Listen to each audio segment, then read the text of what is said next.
On that note, let's talk about one of our affiliate links, Axle Hearing Protection. They have 29 decibels of hearing protection, and they're so comfortable that sometimes you forget whether you're wearing them or not wearing them. So make sure to check out the affiliate link below. They're the best ear pros that I've used so far. As always, thanks to Global Ordnance for sponsoring the ammo on this video. It's great quality. We get 7.62x39 brass, steel, 223, 9mm from them. I'm looking to try some of their bigger calibers, maybe some 308 or 6.5 Creedmoor, but check out our link in our description and you'll get some discounts on things that aren't just ammo. I don't want to talk too much about it because YouTube, but yeah, thanks to them. And make sure to check out our other affiliate links like Man with a Beard Co. So if you're growing a beard and you want to maintain it, your skin's getting dry, check out some good quality beard oil. What is that? Anyways, and other affiliate links like Blackout Coffee. Thanks for watching. Let's get back to our test. A la TFB TV, we're gonna do a mini torture test. Does that count? I'd just be interested, since this doesn't have a dust cover of any kind and it is a sub $500 pistol caliber carbine, how can it hold up to a little bit of abuse? So we're gonna toss it in some mucky muck over here and drag it back in and see how she do. So the first time we did that was an unchambered round. This one is gonna be chambered this time, and I'm gonna leave it in there longer just to get more crap in there. This isn't super fine mud like you'd find in Florida, but it's pretty nasty, and I wouldn't drink it.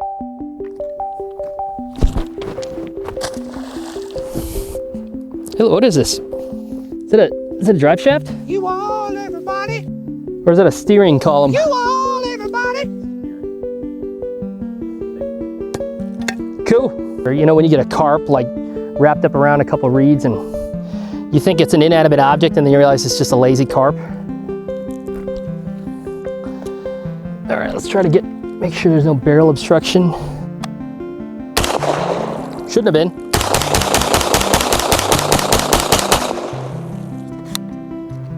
These are the Extar mags. A little tricky to get seated, but they're really good quality. I'd say they're on quality with, I think they're better quality than the P mags, just from fit and finish standard. And they should be, when they hit the market, they should be, depending on when you watch this, they should be incredibly cheap. Hi-ya!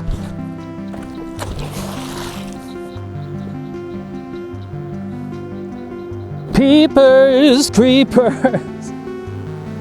Oh yeah, she's really dragging on the bottom this time. Here, you dumb bitch.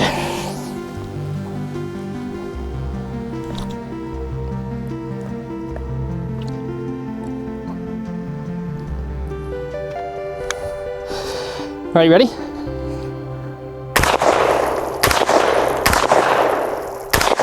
I think that was that 2 or 3?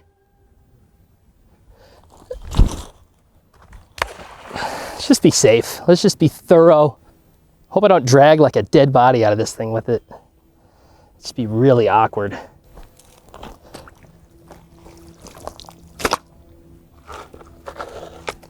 Like a ghillie suit. Huh? Like a ghillie suit.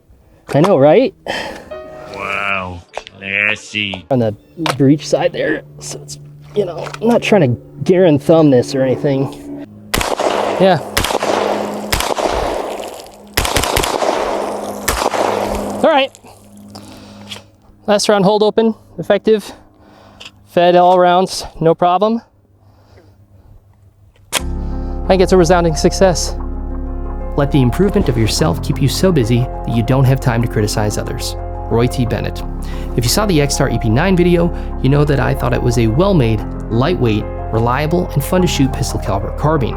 Its $400 price point made it hugely attractive to value hunters and those who want more variety out of their arsenal but don't necessarily want to spring for an $800 CZ Scorpion.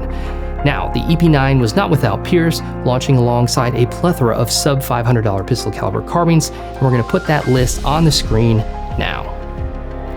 Unfortunately, time has not been kind to prices. That's been filtered by ones that you want to own, so here's an updated list with that filter removed. That's right, even options like the cheapest iteration of the Ruger PCC have slipped up into the $500 range. Well, as of now, this video, the EP9 is still $449, and now there's an updated version. And though not a massive change over the original iteration introduced in 2018, it's certainly evolving in the right direction. So let's check it out. Alright, so starting up front, the upward blasting muzzle device from the Gen 1 has been swapped for a flash can, blast director of sorts. Barrel length and thread pitch are still the same, 6 inches and 1/2 by 28, so if you ran your Gen 1 suppressed, you don't have to change anything. In fact, the Gen 2 should appeal even more to suppressor owners because the installed muzzle device can be removed by hand with no special tools thanks to a split lock or spring lock washer. It comes from the factory hand tight and is designed to be run as such, so if you don't want to spend $100 on a quick mount adapter, you can just remove this by hand and direct thread the suppressor. No problem.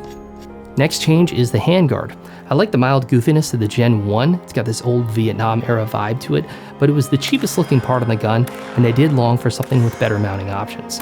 Third-party offerings were a little sketchy, but this new one has a smaller diameter and M-lock, which should make mounting accessories much easier. Let's note that it is easier to mount Picatinny to M-lock if that's your jam, but it's not as easy to mount M-lock to Picatinny. Adapters exist, but they add potentially unwanted height and complexity, and it looks cheap, like those VGA to DVI and then DVI to HDMI cables. What are you, running Windows XP? Speaking of suppressors, I saw some questions related to the length and diameter of the handguard and whether it would clear their suppressor. So here's us putting a Dead Air Sandman S on it without the quick adapter, so yeah, it doesn't mount, but the clearance is good, and it should give you reference for your own suppressor. Next up is the all-steel fire control group that replaces the all-polymer one from the Gen 1, which adds a crisper feel and should aid in long-term durability. The trigger face is very flat and pleasant, and the reset is still very short. And if you look on the bottom here, there is a spot for an included Allen wrench that adjusts the weight of the trigger. An adjustable trigger, factory, on a sub $500, mid $400, however you want to pitch it to your spouse, pistol caliber carbine. That's nuts. Add to that, the trigger has an incredibly short take-up on its lowest setting, which makes for a very fast and fun shooting experience, if that's your thing. Now not last, we have a new metal detent for the buffer, which replaces the polymer one, which adds a nice little ping when you drop it. Also inside, the firing pin and extractor have both been beefed up, which combined with the new buffer detent and fire control group should make this a robust little gun. And then out back, the pistol brace has replaced the SB Tactical SOB with their own proprietary design. It's much simpler, it's probably lighter weight, it includes the Velcro strap to be ATF compliant, which is more importantly produced in-house by Extar USA, which means if SB Tactical is out of braces, Extar USA is not out of EP9s, which seems to have remedied some issues because these seem to be in stock a lot more readily, at least since the gun came out, and with people that have been commenting and telling us that they ordered one. So next up, we're gonna get to shooting impressions, and we're gonna be doing something a little bit differently, so let's get to that. So what we're gonna do is we're gonna go into the field. I've got David here, I've got Josh behind the camera, and they're gonna take turns shooting them, and we're gonna get their impressions. So let's go on out here really quick between the, oh, shoot, okay, sorry, didn't know we were doing that. Oh. Yeah, sorry. I always forget about this. We go out here. Don't worry about that. Really? We're good. Oh. Okay. Go ahead. Okay. That's new. We're gonna pick up where we left off. This time we're gonna be using what we call the rabbit's foot, AKA the Yeti toe. You know what? In the conversation about gun rights, there's one party that we've excluded from having a part in the conversation, and that's the guns themselves. How do you think about your rights being restricted?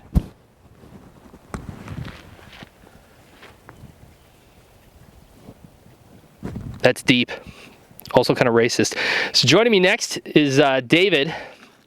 David's one of our shooting group. And David, what is he gonna do? He's gonna shoot these two back to back.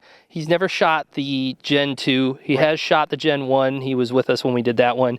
And you already have a pretty, what's your impression of the Gen 1 so far based on what you shot? Lightweight, crispy. You can feel it a little bit just because it's so light. Got that little gallop. So without further ado, why don't you grab a mag, any mag, and start shooting the Gen 1. Just let her rip. Yep. Oh, David's a lefty. Yes. I am backwards. Yes. All right. So just ease in on that trigger there.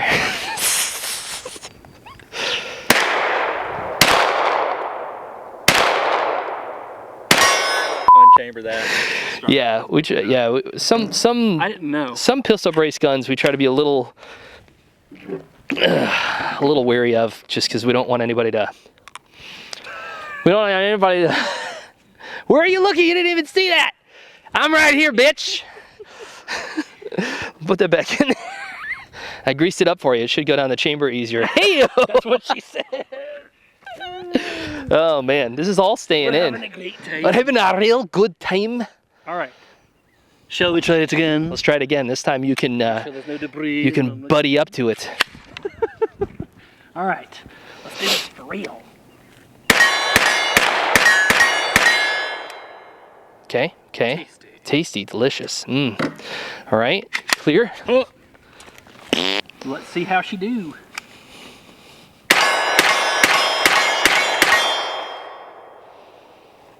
Noticeably smoother. Really? Yep. Okay, I like okay. it. All right.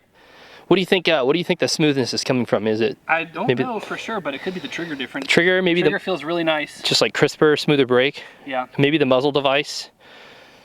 I did notice that it definitely seemed like it was hobbling less. This handguard is way nicer. Okay. I don't like the handful. Sorry. I don't like the handful and the pick on the top and bottom. I don't like it when it completely fills my hand. More about your preferences. No, but this, I don't know, I guess I'm a sucker for the whole thumb over bore. Less girth, So, more pleasure.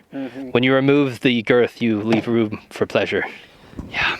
So, yeah, that's Pretty much backwards from nature. So, obviously I'd probably want to do a good bit more to really accessorizing. thing, but Yeah. Oh yeah. We're definitely no, gonna just get more shooting. But And we're going to get more rounds through it. This is just kind of initial impressions because people were asking us about this. So, loosey-goosing that it. was being legal. Yeah, so you also have a fair amount of experience. You've put quite a few rounds to the Gen 1. What were your initial thoughts on it? I thought it was smoother than it should have been. Okay. The Gen 1. Yeah. To me, it felt softer than some of the other micros we'd shot. That was very particular a thing that stood out to me. Is it felt smoother and more in line. I know you said it galloped, but compared to other PCCs, it felt less like it did so to me. And would you say maybe the weight, just the fact that it weighs like 4 pounds, your expectation was like this thing's just going to be all over the place because it doesn't have that weight to kind of dampen recoil? Yeah, but really, I think it just helped me to handle it better. Hear that, folks? Lighter is easier to handle.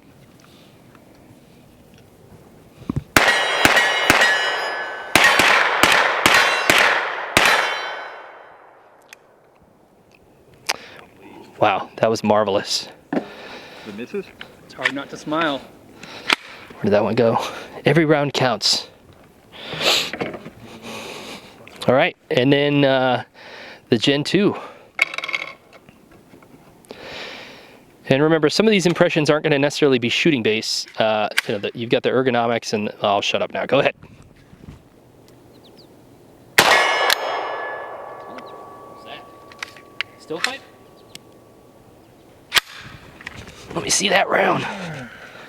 Oh yeah. Oh yeah, it caught up on the. Yeah, it scraped it a little bit. How did that make you Run feel? over here and show what ever happened to it. Yeah, it looks like. Caught on the feed ramp. Yeah, and that's the mag that the feed lips are falling apart on. So you can see where it Oh, yeah. grabbed it and pulled it. So Oh yeah, Scraped look at it the front of pretty this good. mag. yeah, this mag is falling apart. Yeah, I should change mag. Yeah, just go back to the other one. think If you have to dump some other rounds. Yeah, okay. You can see these are like disintegrating at the end. Yeah. They were cheap.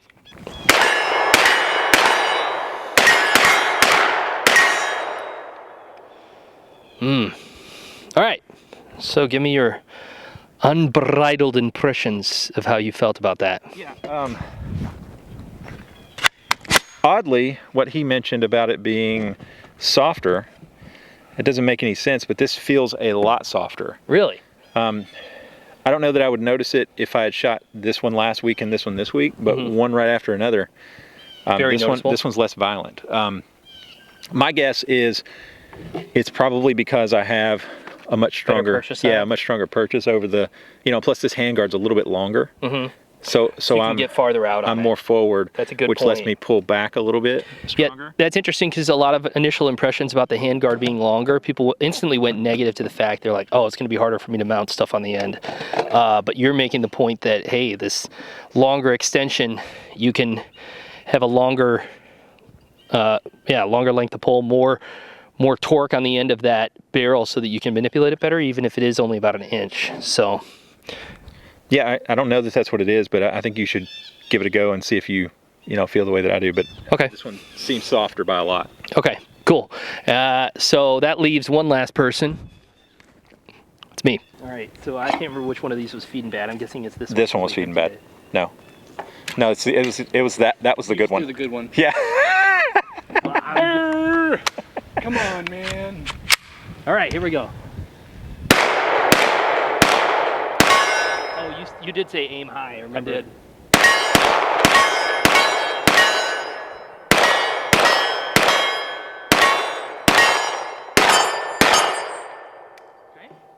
Now you're out of bullets. Pretty much like I remember it.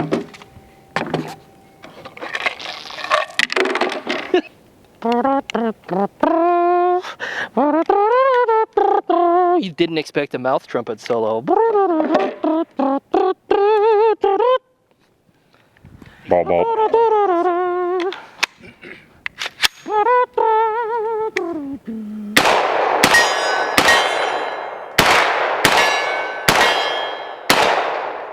Okay, I'll get more rounds through it, but yes. Oh.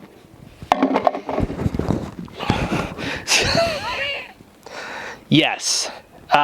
Yes, it's definitely smoother. Yeah, that's interesting. That doesn't make any sense. Well, no, I mean, Do with the detent being different?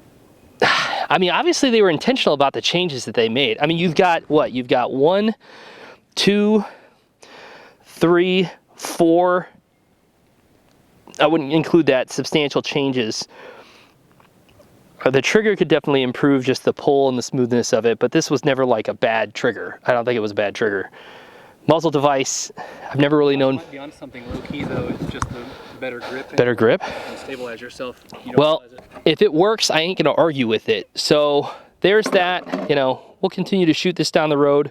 Also, we're gonna be getting in the near future. David has a Scorpion Mini Evo 3. It's the S2 Micro. The S2 Micro, that's what it is. And then Global Ordnance will actually be sending us a latest generation Streebog, and we're gonna do a back-to-back comparison PCC showdown. Yeah, that. Don't worry, we shot it more than that, and it's continued to prove that not only is it a great improvement over the Gen 1 in terms of ergonomics and a soft, stable shooting experience, but it's stacking up great against other high-end options. So make no mistake, this isn't just a great carbine when price is considered, it's just a great carbine in general. As of now, we have about 400 rounds through the Gen 2, and reliability wasn't an issue on the Gen 1 after 1,000 rounds. Really, the only issues we've encountered were with cheap mags that I knew were falling apart beforehand. In conclusion, we found the Extar EP9 Generation 2 to be a wonderful improvement over the Generation 1, which was already a phenomenal value for pistol caliber carbines. Now, while we were out in the field, we did have some issues, as you saw, with our SGM tactical mags.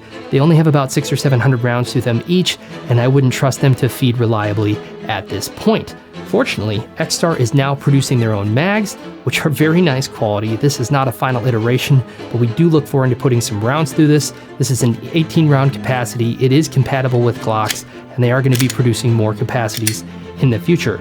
Speaking of 9mm, we also conducted a test where there's an idea floating around out there that 9mm is safer for home defense because defensive ammo or hollow point ammo will not pass through walls. Well, we tested that, and I think you'll find the results surprising. And spoiler alert, I'm not going to suggest you don't use 9mm for defensive purposes, but maybe there's some things you should know if you intend to. Anyways, if you found this video helpful, please consider liking and subscribing. Thanks for watching, and stay safe out there.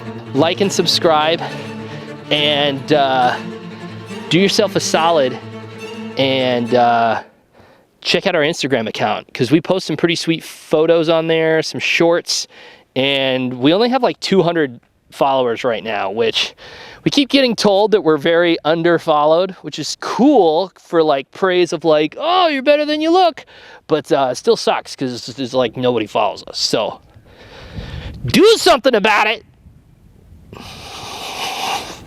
Let's go get that other mag.